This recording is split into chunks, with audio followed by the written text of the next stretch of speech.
finally arrived in Mysore. Honestly, it's no exaggeration to say that the whole reason I came to India was for this yoga teacher training. For a long time, I've had this deep craving to really understand the world of yoga rather than just becoming a yoga teacher. And where better to do that than India, the very birthplace of the yoga? Before checking into the shala, I grabbed a bite nearby. I had my absolute favorite magic sauce, coconut chutney, with breakfast. It was simple but tasted amazing.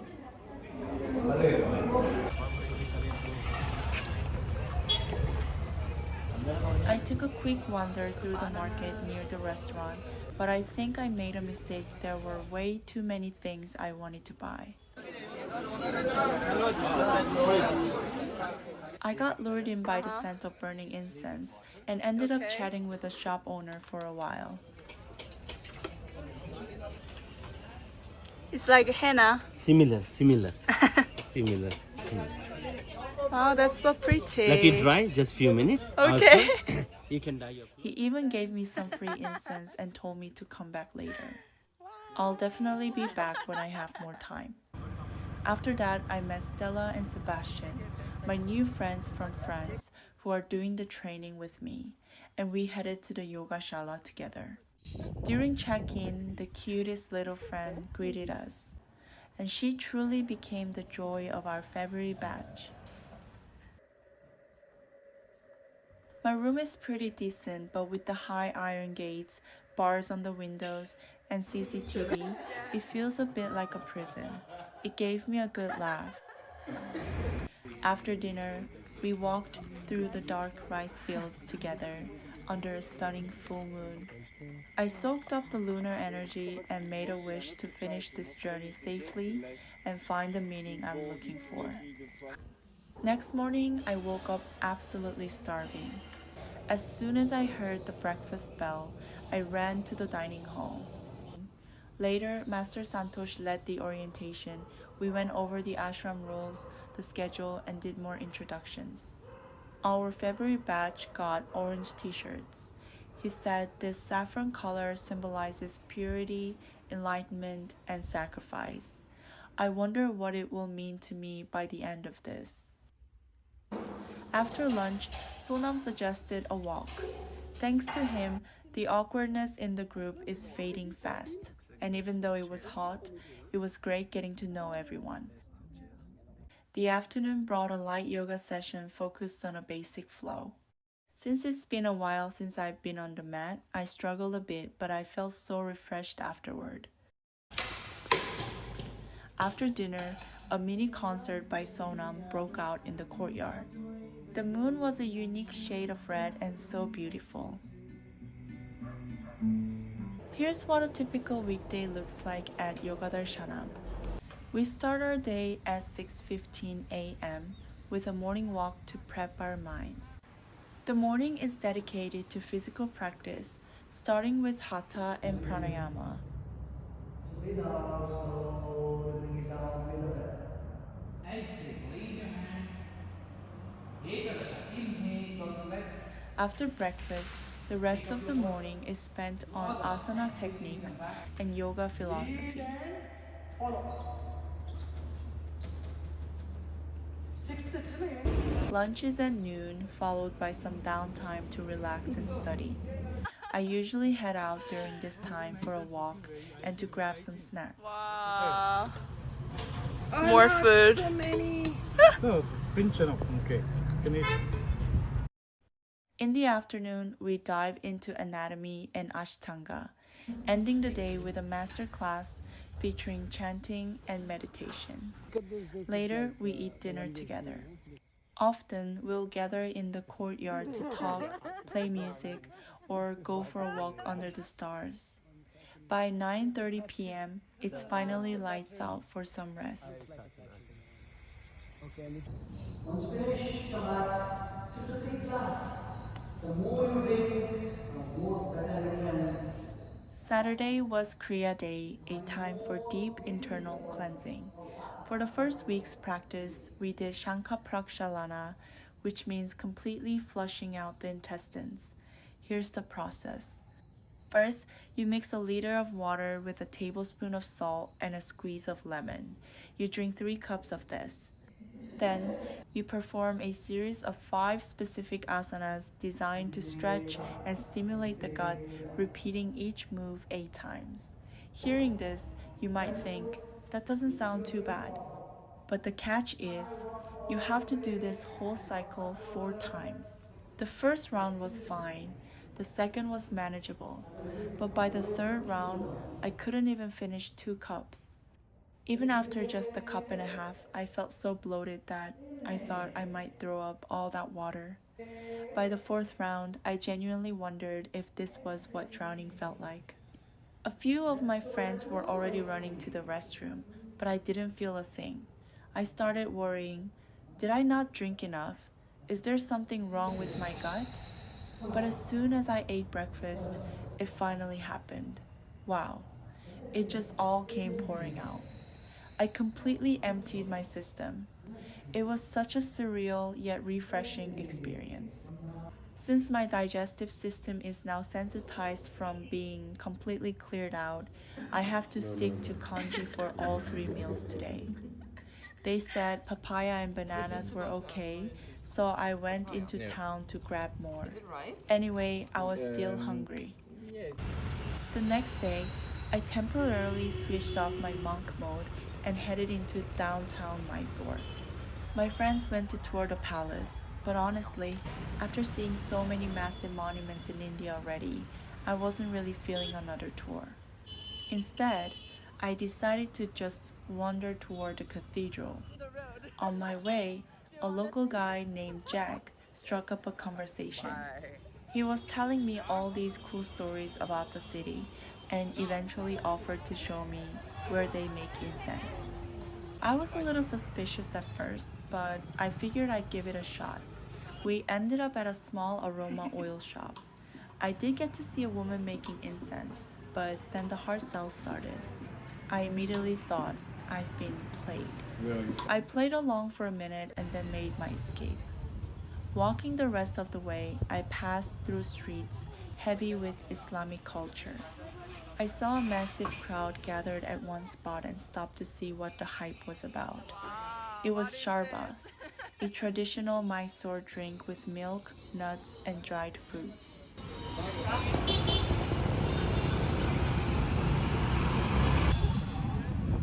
When I finally got to the cathedral, I offered a quiet prayer. I just wanted to say thanks for the time and the opportunity to be here. And I confess that even with all this traveling, his embrace is the only place I feel truly at peace. The following trip to the shopping mall was the literal definition of the sweetness of capitalism. After shopping, I met up with He-Man and some friends he'd met at a hostel. We went to the very first restaurant I'd visited when I arrived in Mysore, and the food was just as amazing as I remembered. While we were there, a friend gave the girls flowers for our hair. I was struggling to fix them in my hair because I didn't have a clip when this Indian woman at the next table just reached over, pulled a pin out of her own hair, and tucked the flowers into mine. It's because of kind people like her that India feels so special.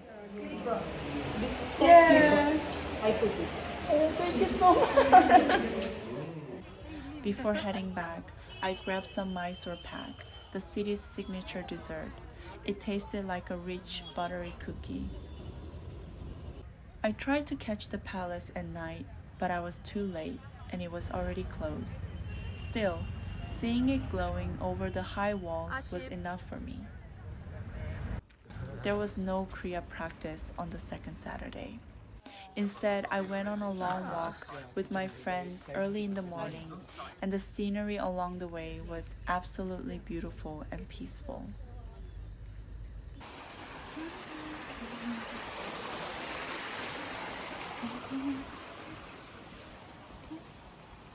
Master Pratik took us to a small stream a bit away from the shala, where we all sat down for some meditation.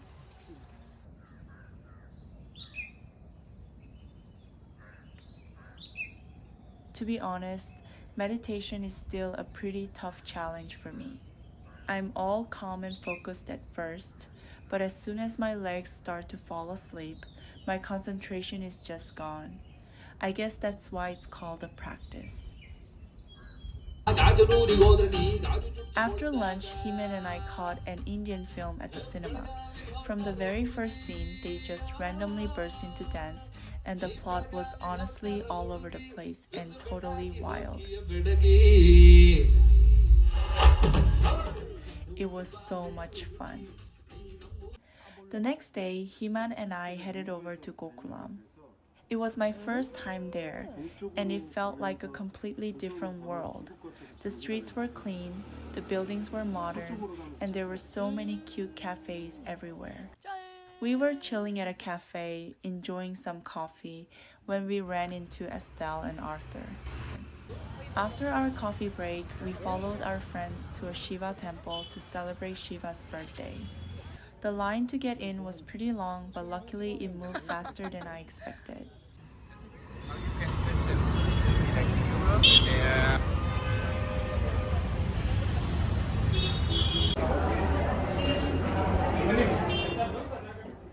We stepped inside to find statues of various deities and gurus gathered together, chanting solemnly. What struck me the most was watching the Indian people pray with such sincerity. It made me realize that, for them, religion isn't just a belief, it's life itself, or maybe even something beyond that. I finished the temple visit by enjoying the warm curry they handed out at the end. But by the time I stepped out, I was completely drained from the massive crowds. I wanted nothing more than to just go home and collapse. The third week followed a similar routine but with a few fresh twists. From this week, I began practicing in the Mysore style, focusing on my own pace rather than following a master-led class. I loved being able to focus on my own flow, but the real struggle was the self-motivation. Whenever I was feeling lazy, I found myself taking it easy. Girl. Tough girl.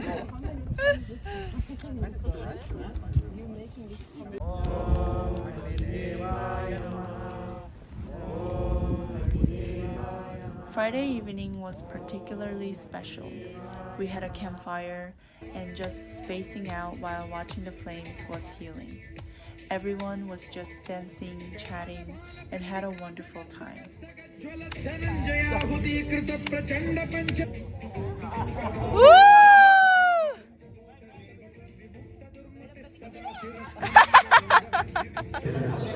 The dinner was exceptional as well. Master Santoshi's wife prepared authentic Indian home-cooked dishes like pani puri, uttapam, dosa, and payasam. More coming. But the next morning, I realized why that dinner was so big. The Kriya was waiting for us. We did vamandoti, where you drink salt water and then try to throw it all up to cleanse your stomach. Since I've literally never thrown up in my life, I couldn't get it to work, even after trying the finger down the throat trick. Eddie, do you know how to bomb it? 2 fingers Yeah. deep to your throat. Uh-huh. Deep, and push a bit. Yeah, and like do a gig. You have this part. I just had to wait for things to clear out the other way from the first week's practice. Thankfully, that worked fine. Honestly, I'm not 100% sure if it's actually healthy, but it was a wild experience for the yoga journey. I also tried neti. The water version, pouring it through your nose, was easy and felt super fresh, but the version where you thread a string from your nose through your mouth, total fail. I have it. Oh my god. Plus, I had to eat nothing but porridge for 3 meals straight because of all this cleansing. The payoff came the next day though. I went to this unlimited refill spot in Gokulam that Nahima recommended. It was way better than I expected. So many options and so delicious. Since my time in Mysore is almost up, I decided to do something other than yoga and headed to Chamundi Hill. I took a bus to the top, which was surprisingly easy.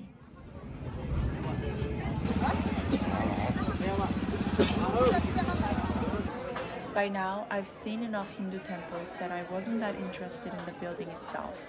I was really there for the sunset.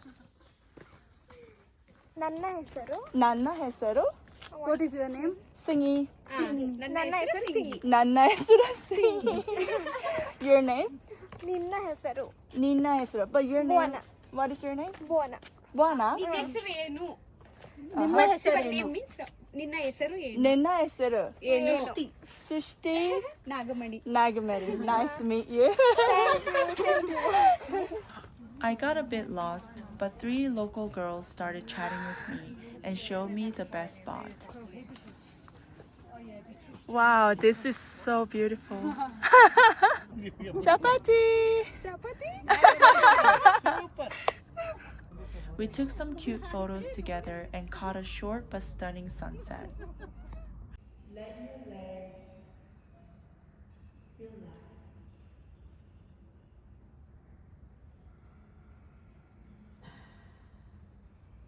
Let your hips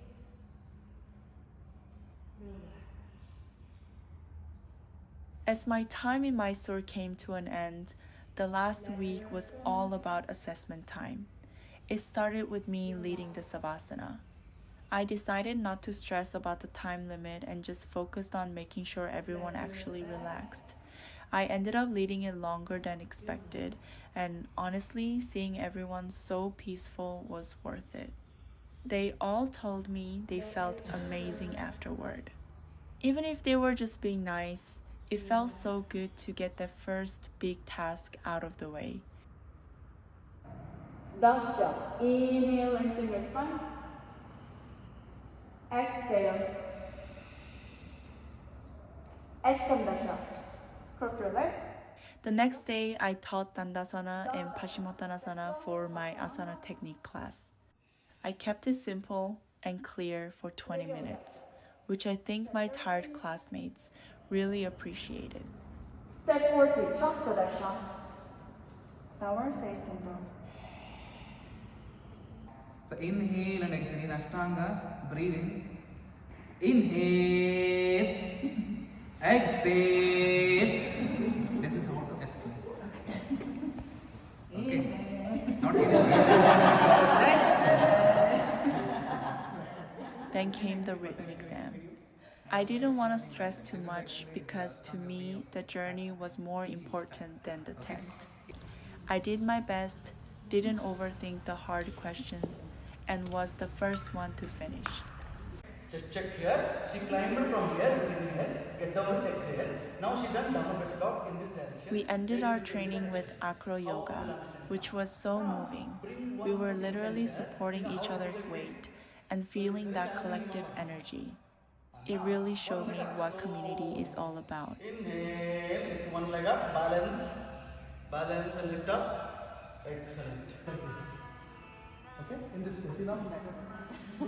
At the finale ceremony, we made a gorgeous mandala out of fresh flowers.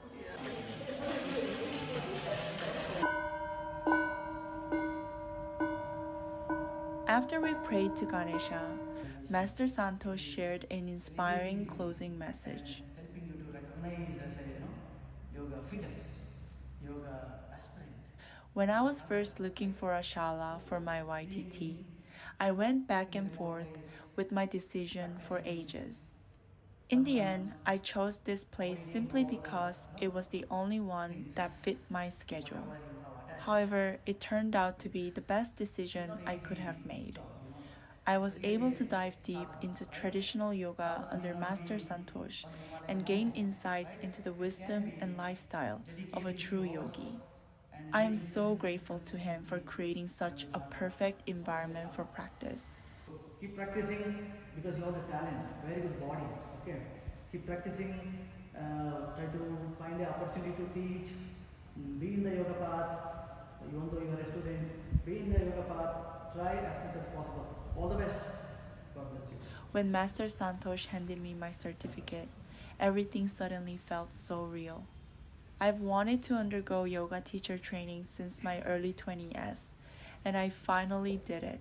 Ready? It turns out the secret is to just do it. Ready? 1, 2, 3, go!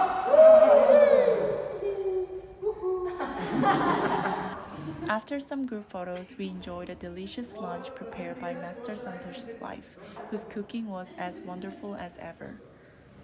All this food came from divine source. Be thankful to have this food. For our final dinner, we went to my favorite local spot. We sat around sharing dishes, and I was so happy everyone loved the food. After the meal, we shared our final goodbyes. Really grateful that like this crew came together for this TTC. Yeah, you guys, a lot of space. The vibe at the Shala was so cozy and safe because everyone was just so kind and accepting. Each of us is so unique and different, but I am so grateful for the way we've cared for and supported one another throughout this month. So it was really special.